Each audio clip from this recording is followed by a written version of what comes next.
Bom dia, então, Rafael, bom dia aos demais. Eu gostaria de tratar no seminário, no webinar de hoje, a respeito das restrições às atividades econômicas. Tema esse que tem despertado muito interesse, não só pelo volume de normas que têm sido editadas pelos entes federativos, mas também em razão das dúvidas que surgem a partir daí, dos limites de atuação de cada ente e o que observar a partir daí. Bom, em termos de apresentação, eu gostaria de dividir aqui a minha exposição em 4 partes. Uma primeira parte, eu gostaria de tratar da questão da legislação, que tem sido adotada em relação às restrições decorrentes da pandemia, e depois, num segundo momento, a respeito do que são os serviços essenciais que estariam autorizados a estarem atuando, a estarem em execução.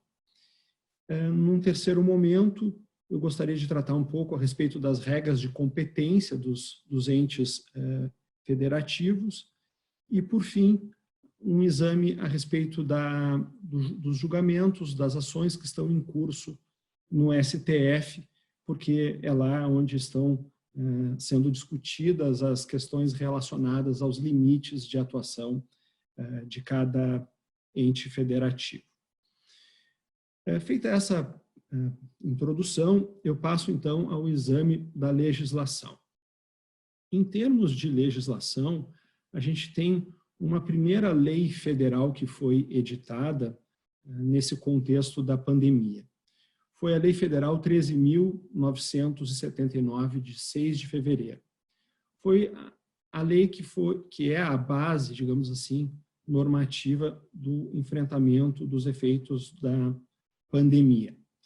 Essa lei, ela previu a possibilidade de as autoridades estabelecerem isolamento e quarentena e dispôs que haveria a necessidade de observar os serviços essenciais, serviços públicos e essas atividades que não poderiam ter interrupção. E disse que esse rol seria estabelecido num decreto. Esse decreto ele acabou sendo editado, é o decreto 10.282, foi editado em final de março, e ele ali prevê um rol dessas atividades, lá no seu artigo 3º, tem um rol de aproximadamente 40 atividades que deveriam ser respeitadas, portanto, não sujeitas às restrições estabelecidas pelos demais poderes, ou os demais entes federativos. E também houve, nessa lei federal, uma medida provisória, uma alteração. Essa alteração, ela foi editada no final de março também, diante da percepção do governo federal de que alguns estados estavam já adotando medidas, municípios também, medidas díspares em relação às providências a serem tomadas. E o que fez essa medida provisória? Procurou reforçar os limites de atuação legislativa dos estados e dos municípios. Impôs alguns parâmetros para a adoção dessas restrições. Por exemplo, impôs a necessidade de observar as recomendações da Anvisa, observar as evidências científicas, determinou que fosse observado também um tempo e o espaço necessário para essas restrições e, por fim, determinou que fossem observadas as recomendações do Ministério da Saúde quanto a essas questões de isolamento e quarentena. Isso tudo com o objetivo de centralizar um pouco essas medidas e ter uma certa harmonia dentro da federação. No âmbito estadual, houve decretos que procuraram estabelecer esses limites. O decreto que reuniu as normas mais pontuais em relação às autorizações e às limitações é o Decreto Estadual 55154, de 1º de abril agora deste ano. Esse decreto ele impõe restrições ao comércio de um modo geral, que é a questão das atividades econômicas, objeto da nossa exposição, e também estabeleceu um rol dessas atividades essenciais que precisam ser observadas. Houve mudanças posteriores nesse decreto, mudanças pontuais que estão ocorrendo conforme a evolução e o acompanhamento do governo estadual em relação a essas medidas. Recentemente, medidas foram atenuadas em relação ao interior do estado, mantendo a restrição, no primeiro momento, a região metropolitana de Porto Alegre e região metropolitana da Serra, com agora um aceno de liberação em relação à Serra. No município de Porto Alegre, por sua vez, houve um decreto, que é o decreto 20.534, de 31 de março, que também procurou estabelecer esses limites. Os limites foram estabelecidos em relação aos estabelecimentos comerciais, industriais e de um modo geral. Houve também uma previsão daqueles serviços essenciais que poderiam ser observados e mantidos, além de outras providências relacionadas às questões locais, enfim, de regramento. Então, basicamente, o que nós temos no plano normativo são essas medidas que foram adotadas por União, Estado e município.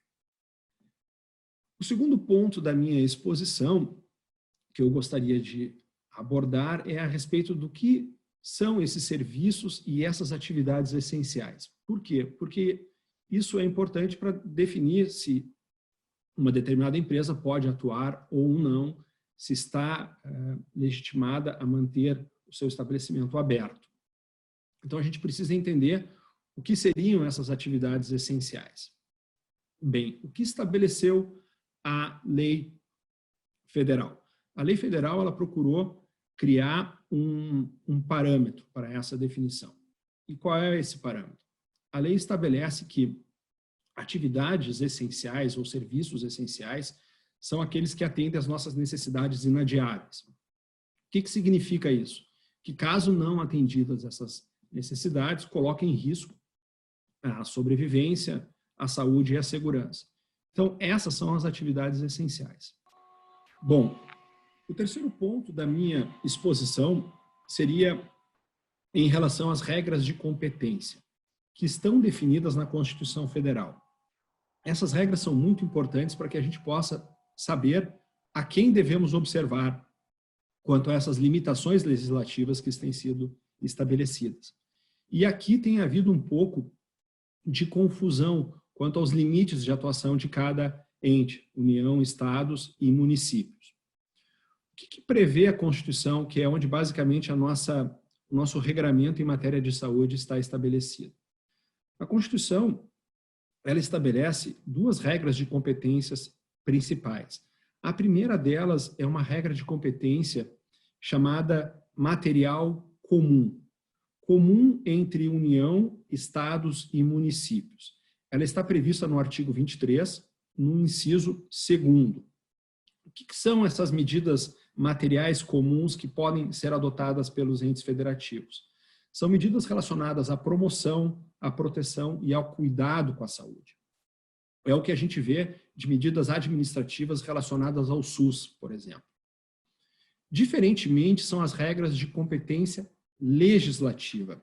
E aqui a Constituição estabeleceu uma regra de competência concorrente. E essa regra está prevista no artigo 24, no inciso 12 da Constituição. E essa competência concorrente, ela é exercida entre a União e os Estados.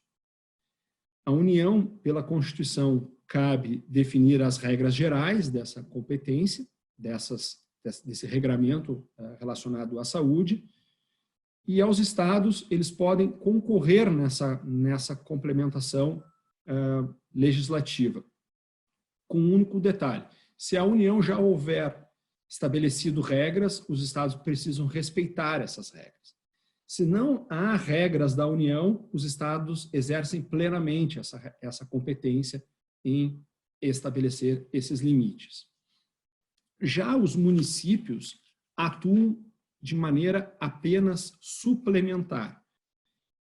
O que significa isso? É uma regra prevista já no artigo 30, incisos 1º e 2º da Constituição, que diz que o município só pode atuar caso a União não tenha estabelecido um regramento específico, tampouco os estados, e conforme o interesse local. Então, basicamente, são essas as regras de competência. Nesse contexto legislativo e de conflitos, entra a atuação do Supremo Tribunal Federal. E aqui eu me dirijo à parte final da minha exposição. Por quê? Porque, frente às normas constitucionais, cabe, então, ao Supremo enfrentar essas medidas e apresentar os balizadores de orientação. No âmbito do STF, nós temos hoje, basicamente, 3 ações, 3 medidas em curso que são as principais a respeito do tema. A primeira delas é uma ação declaratória de inconstitucionalidade de número 6341, sob a relatoria do ministro Marco Aurélio Mello. Ela é uma medida que foi ajuizada em 23 de março, o requerente é o partido PDT, e de positivo ou de significativo nessa ação declaratória de inconstitucionalidade é uma liminar que foi referendada recentemente num julgamento do plenário do STF no dia 14, agora de abril, em que ficou definida, ratificada uma competência concorrente em matéria de legislação de saúde, concorrente entre União e Estados. O que estava invocando o partido PDT? Que aquela medida provisória, a 926, que foi adotada para a alteração da lei federal que disciplina as restrições, havia invadido ou atingido, de certa forma, a competência dos estados e dos municípios. O que fez o ministro Marco Aurélio? Ele fez uma interpretação conforme a Constituição e diz que, em tese, a lei não afeta, mas é preciso que a União respeite as regras regionais, as regras dos estados. E, portanto, há uma advertência nesse sentido. É importante ressaltar que, no âmbito dessa ação declaratória, houve a intervenção como amicus curiae, tanto do Banco Central do Brasil quanto da Federação Brasileira de Telecomunicações, apresentando uma preocupação com o número de medidas legislativas que foram adotadas por diversos municípios. O Banco Central chega a apontar mais de 400 ações, relacionadas ao tema do sistema financeiro nacional, o que, de certa forma, dificulta muito a atuação dos bancos nos diferentes estados, nas diferentes cidades. A Febratel também fez uma manifestação nesse sentido, ou seja, todas defendendo um respeito a essa centralização por parte do governo federal, sob pena de comprometer o atendimento desse serviço essencial. Já a segunda medida é uma medida de suspensão de liminar, de número 1309, que está sob a relatoria do ministro Dias Toffoli. É uma medida que foi ajuizada pelo município de São Bernardo do Campo, no dia 1º de abril, e há uma decisão liminar que também ratifica essa necessidade de observância de uma competência concorrente e respeito às normas federais. Não há aqui nessa decisão um detalhamento maior a respeito da compreensão do STF a respeito do tema. Por fim, nós temos uma arguição de descumprimento de preceito fundamental, de número 672, que está sob a relatoria do ministro Alexandre de Moraes, que foi ajuizada também no dia 1º de abril e apresentada pelo Conselho Federal da OAB. Essa é uma ADPF importante, porque houve uma liminar por parte do ministro Alexandre de Moraes.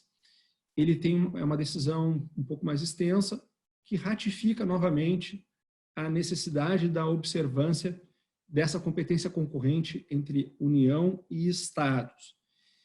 e faz aqui no final, no dispositivo da decisão, uma ordem que tem um impacto relevante, porque ela inibe a superveniência de atos do Poder Federal em sentido contrário às determinações dos estados e municípios. Procura estabelecer um certo freio a essas determinações que estão sendo adotadas pela União. O fato é que a gente vai precisar encontrar um denominador nesse sentido, sob pena de ter aí uma inversão de competências dos municípios e estados frente à União.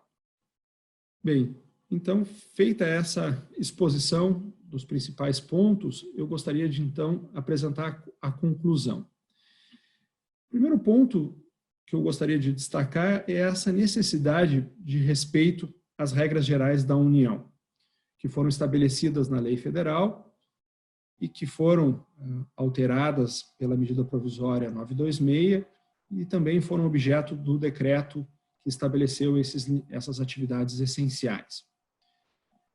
O segundo ponto é que estados e municípios precisam observar esses limites de atuação, para que não se subverta aqui a ordem do exercício dessa competência e para que a gente consiga ter uma maior harmonia entre as providências que estão sendo adotadas. Diante disso, se espera que o judiciário também respeite esses limites e assim se consiga uma maior organização dessas providências que estão sendo tomadas frente à pandemia e com todas as suas consequências. Agradeço a atenção de todos. Muito obrigado.